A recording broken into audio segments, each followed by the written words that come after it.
My name is Andrew Calder. I'm a paranormal researcher, also an ordained Episcopal priest / exorcist. My name is John Zaffis, a paranormal investigator in demonology.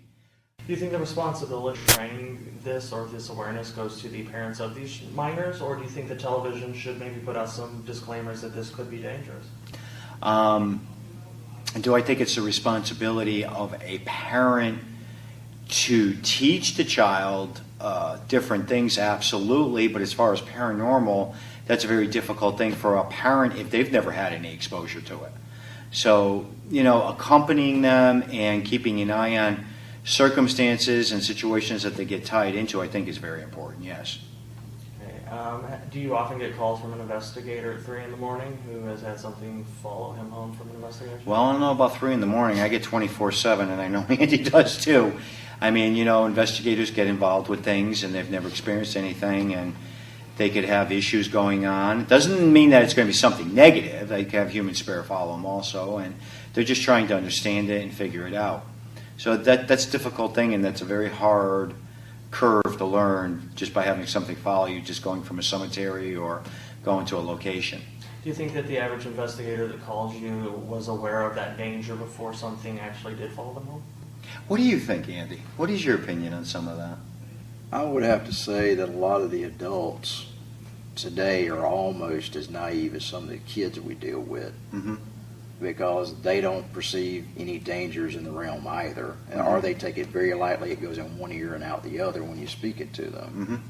I have to agree also too, whether it's young children getting involved with it or adults who've never had exposure to it, and a lot of times they just feel jumping right into it is going to be okay and everything's going to be all right. Doesn't mean everybody's having bad experiences, no, Right. but we deal with the people that do. And there's a tremendous amount of researchers today that all of us in the field end up dealing with that have some paranormal problems that take place after getting involved with going out there and investigating. So for someone who would be investigating or starting to investigate, do you think after an average of 2 years the average investigator may experience, let's say, an attachment, whether human or potentially inhuman? No, I really find it hard to put a time limit. I mean, as far as people getting involved with it, some people can walk in, they're more prepared for being able to deal with something, even though they're new to the field. You could have someone that's been around 2, 3, 4 years, and they could end up having an issue. It's not really something you could put a time restriction on, but here again, my recommendation to most people is to try to learn as much as you can before venturing out. Okay, preparation. Personally, John, what is the thing that you have encountered with either a minor amateur ghost hunting or an adult investigator? Well, that's something that Andy and I both can probably share. A very personal friend of ours, she was a paranormal investigator, and she got involved with doing some of the demonic cases and got herself into a situation where she had a serious attachment, and things escalated from there, and Andy and I had both helped her, and she actually ended up needing a couple of exorcisms, and it was a very difficult thing because it was a personal situation, and it was a very violent exorcism, and it actually destroyed her to a point where she wants nothing to do with the paranormal whatsoever anymore. Do you encounter many investigators who have a complete questioning of their faith system after one of these attacks? Oh, go ahead, Padre. I would have to say, after dealing with the demonic, everybody questions their faith system because it totally rocks their reality to the very core. I mean, they don't know what to think anymore. They don't know what to believe.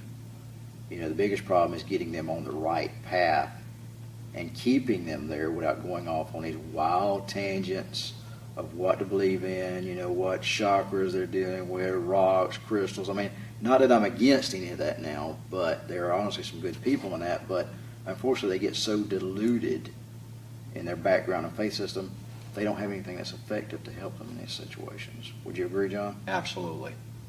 It's just a lot of trial and error, and you will find today, with paranormal investigators, I know I do, that once they experience something and they start to have things and they realize, oh, this ain't a big joke. There is something to this whole paranormal realm things. It makes them take a step back and think about things.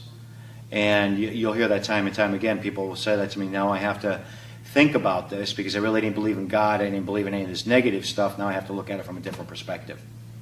So would it be an assumption to say that the angelic and demonic world and the rules that they live by circumference our standard religious labels as of Christian, Catholic, Protestants, Baptist, Jewish?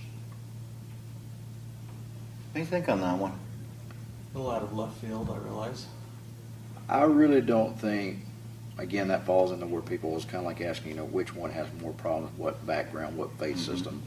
There's really no delineation on who has more problems. Like we talked about before, that Christians, Buddhists, whatever you want to deal with, paganistic, whatever, they come from all realms. I can't say there's any particular one that has more problems than the other. Again, a lot of the people are opening up these doors in their lives that's causing all these problems. So, you got Christians sitting in their basement doing Ouija boards. You got Christians doing seances. You got, people with paganistic backgrounds coming to us, with problems that they need help with. So I can't say there's any specific person or particular belief system that has more problems. It's across the board. And what would your advice be to someone who is an atheist or someone who is living with no faith system? As far as my advice to them, here again, it goes right back to anything. You always have to have a positive in your life. And no matter what you choose upon in any religious belief, as long as it's on a positive. Different people believe in different things, and, that's cool. I have no issues with that whatsoever. People question everything today, including religion. And we all deal with this, and we all know this is a fact on how people perceive things. That's why I always tell when people live a positive perspective, whether it's from a religious perspective or, any type of perspective, as long as it's on a positive, that always helps to reinforce things with people, I think.